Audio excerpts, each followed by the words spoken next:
பிடித்த சீரியல்களின் full எபிசோடுகளை Sun டிவியில் ஒளிபரப்பான உடனே எக்ஸ்க்ளூசிவாக சன் நெக்ஸ்டில் மட்டும் ஃப்ரீயா பாருங்கள்.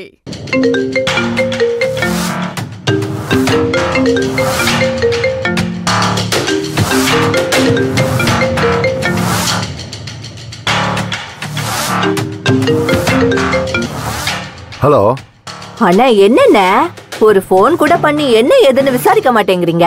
என்ன விசாரிக்க சொல்ற? அந்த வேலையை உன்கிட்ட தானே கொடுத்துருக்கேன். அன்னைக்கு அவ்வளவு பெரிய விஷயத்த கஷ்டப்பட்டு விசாரிச்சு சொன்னேன். அதுக்கிடையில இவ்வளவு நாள் ஆச்சு. என்னடா இது வாசுகி கிட்ட இருந்து ஒரு போனை கூட காணுமே. அவளுக்கு என்னாச்சோ ஏதாச்சோன்னு ஒரு போன் கூட பண்ணி கேட்க மாட்டீங்களாண்ணே? இங்க பாரு வாசுகி, எனக்கு இருக்கிற டென்ஷன்ல என்ன பத்தி யோசிக்கவே எனக்கு நேரம் இல்ல, புரிஞ்சுதா? ஆமா, இப்ப எதுக்கு கூப்பிட்ட? என்னண்ணா இப்படி இஷ்டமே இல்லாத மாதிரி கேக்குறீங்க? என்னாச்சு? ஆமா, மகேஸ்வரி பத்தி தெரிஞ்சு இனிமே என்ன பண்றது? அந்த கதையை விடு, வேற வேலை இருந்தா போய் பாரு போ. அண்ணா, ஸ்பீக்கர் போடு. என்னன்னா ஆச்சு? அவகிட்ட பணத்தை வாங்குறதுக்கு எவ்வளவோ செலவு பண்ணிட்டு இப்ப போனா போதுங்கிறீங்க. நீயும் உப்பு சப்பு இல்லாத விஷயத்த கொண்டு வர, போட்டும் விடு. ஐயோ, அப்படி எல்லாம் சொல்லாதீங்க அண்ணே. நீங்க வேணான்னு சொன்னாலும் நீங்க என்ன நம்பி கொடுத்த வேலையை நான் செஞ்சுதான் ஆவேன். நீங்க வேணான்னெல்லாம் சொல்லக்கூடாதுண்ணே. அந்த மகேஸ்வரிய சீக்கிரமே டிஸ்சார்ஜ் பண்ணி கொண்டு வந்துருவாங்க போலயே. டிஸ்சார்ஜ் பண்ண போறாங்களா? ஆமாண்ணே, உடம்பு நல்லா தேறி வரதா வேற சொன்னாங்க. பழைய ஞாபகம் எல்லாம் அப்படியே கொஞ்சம் கொஞ்சமா திரும்ப வருதாம். திரும்ப வந்துருச்சா? என்ன சொல்ற? ஆமாண்ணே, எல்லாம் கண்டுபிடிச்சிட்டோம். ஹாஸ்பிட்டல் தான் இன்னும் எதுன்னு கண்டுபிடிக்க முடியல. அண்ணே, ஒரு 2 நாள் டைம் கொடுங்கண்ணே. சரி, அது இருக்கட்டும். உனக்கு யாரு இத சொன்னது? அது யாரு சொன்னான்னு கேட்டேன். வேற யாருண்ணே? அந்த பவித்ரா தான். உன்கிட்ட சொன்னாளா? நல்லா சொன்னா பாருங்க என்கிட்ட. அவளும் அதையும் பேசிக்கிட்டு இருந்தத நான் போயிருந்தப்ப ஒட்டு கேட்டேன்னே. நிஜமா தான் சொல்றியா?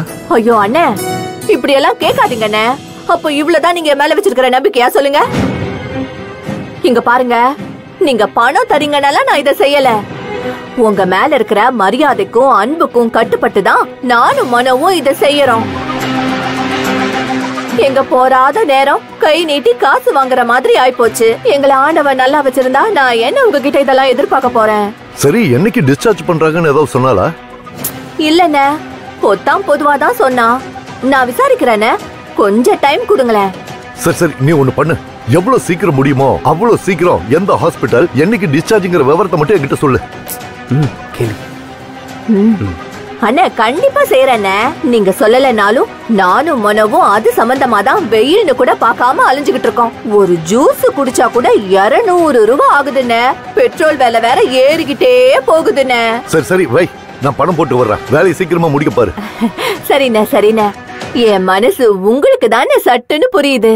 போன வையினா என்னம்மா உன் பாட்டுக்கு அடிச்சு விடுற? பின்ன அப்படியே கண்டுக்கவே மாட்டேங்கிறாரு. மகேஸ்வரி ஹாஸ்பிட்டல்ல கிடக்குறான்னு சொன்னோடனே அப்படியே ஸ்ருதி இறங்கி போச்சு. இப்ப பார்த்தல அப்படியே ஆளு எப்படி பேசுறாருன்னு. டேய், எனக்கு என்னவோ இது பணம் சம்பந்தப்பட்ட விஷயமா தெரியல. வேற என்னவோ இருக்குடா. எதுவா இருந்தா நமக்கு என்னம்மா? நமக்கு வருமானம் வந்தா சரிதான், விடு. என்னடா, உண்டியல்ல பணம் விழுந்துருச்சா? ஆமாமா, 20,000 போட்டிருக்காரு. டேய், கண்ணை நல்லா திறந்து பாருடா. இன்னொரு சைபர் சேர்ந்து இருக்க போது. மா, 20,000 தான்மா இருக்கு. அது கூட தெரியாமல நான் இருக்கேன். என்னடா இது? 1.5 லட்சம் ரூபாய் ஒன்னாகி இப்ப 20,000 ரூபாய்க்கு வந்து நிக்குது. இனி 2,000 200ன்னு போயிரும் போல இருக்கே. அதானே, நம்ம இன்னும் கொஞ்சம் மசாலாவை ஏத்தி இருக்கணுமோ? ஆமாண்டா, சுத்தல்ல விட்டாதான் இந்த ஆளு சரியா வருவாரு.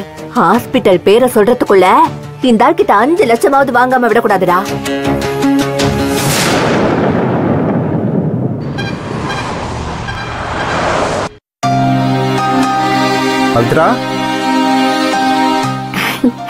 வாங்க சித்தப்பா. வா கீர்த்தி, உட்காருங்க. சீதாமா எங்க? வா கீர்த்தி. கீர்த்தி சீதா கிட்ட ஏதோ பேசணும்னு சொன்னா. அடிக்கடி வந்துட்டு போயிட்டு இருங்க. சீதாமா, ஒரு ஹெல்ப். சொல்லு கீர்த்தி. அடிக்கடி வந்து நிக்கிறதுக்கு ஒரு மாதிரியா தான் இருக்கு. ஆனா எனக்கு வேற வழி தெரியல. ஏய், என்ன பேச்சு இது? இது உன் வீடு. நாங்க எல்லாரும் உனக்காக இருக்கோம். நீ எதுக்கு இப்படி எல்லாம் பேசுற? உனக்கு என்ன வேணும்னு மட்டும் சொல்லு. எனக்கு கொஞ்சம் பணம் வேணும். கடனை தான் திருப்பி தந்துருவேன். கடனா சும்மாவா? நீ திருப்பி கொடுப்பியா கொடுக்க மாட்டியாங்கிறதுலாம் ரெண்டாவது விஷயம். இப்ப நீ எதுக்காக பணம் கேக்குற அதை சொல்லு. எக்ஸாம் ஃபீஸ்க்கு தான். எக்ஸாம் எழுத போறியா? ரொம்ப சந்தோஷம் கீர்த்தி. அரவிந்த் இருந்தா இதைத்தான் ஆசைப்படுவாரு. எழுத கூட வேண்டாம் அப்படின்னு நினைச்ச என்ன அண்ணா தான் மனசு மாற வச்சாருன்னு நினைக்கிறேன். என்னோட நிலைமையெல்லாம் இந்த படிப்பு, இந்த பரீட்சை, இந்த டிகிரி இதான் இப்போதைக்கு ரொம்ப முக்கியம். நான் சொந்த காலில் நிக்கணும்னா படிப்பு தான் சீத்தம்மா உதவும். எனக்கு வேற எந்த நம்பிக்கையும் இல்லை. தாய்மாமன் நான் ஒருத்தர் இருந்தும் என்னால எதுவுமே செய்ய முடியல. என்னை மன்னிச்சிரு கீர்த்தி. மாமா, உங்களை நான் மீன் பண்ணல. உங்களை நான் ஹர்ட் பண்ணியிருந்தேன்னா சாரி. இல்லம்மா, நான் மனசாரத்தான் சொல்றேன். போன தடவை பவித்ரா உனக்கு உதவி செஞ்சா.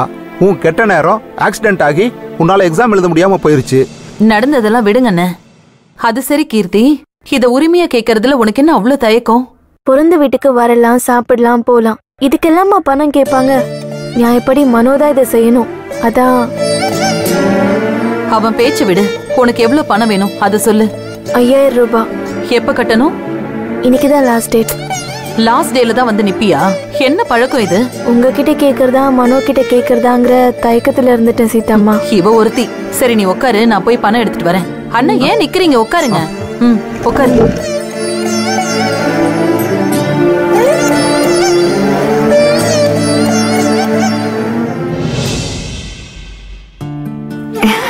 ரொம்ப சந்தோஷமா இருக்கு கீர்த்தி. முன்னெல்லாம் நாங்க அடிக்கடி சொல்லுவோம், நீ புரிஞ்சுக்காம இருந்த. இப்போ நீயாவே புரிஞ்சு எக்ஸாம் எழுத போறேன்னு சொன்ன பத்தியா? அது எனக்கு எவ்வளவு சந்தோஷமா இருக்கு தெரியுமா? இந்தா. இல்ல வேண்டாம்.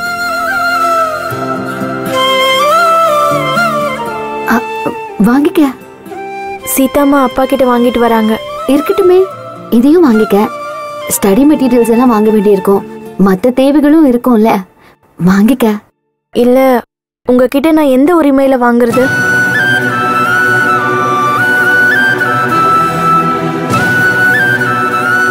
என்ன பேசுற? அன்னிங்கிற உரிமையில நான் இப்ப இதை உங்ககிட்ட இருந்து வாங்க முடியாதுல்ல. அதனால வேண்டாம், நான் அப்பா கிட்டே வாங்கிக்கிறேன்.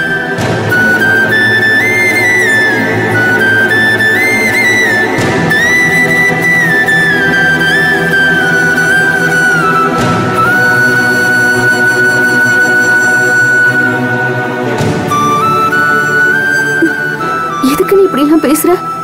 நான் உனக்கு மூணாவது மனுஷி ஆயிட்டனா? ஆமா, நாங்க அப்படி ஆக்கல, நீங்க தான் அப்படி ஆக்கிக்கிட்டீங்க. டிவோர்ஸ் பேப்பர்லாம் கையெழுத்து போட்டு கொடுத்தீங்கல்ல.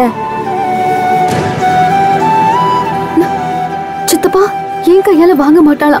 பாத்தீங்களா இப்படி பேசுறான்னு பாருங்க. அவ சொல்றதுல நியாயம் இல்லாம இல்லையம்மா.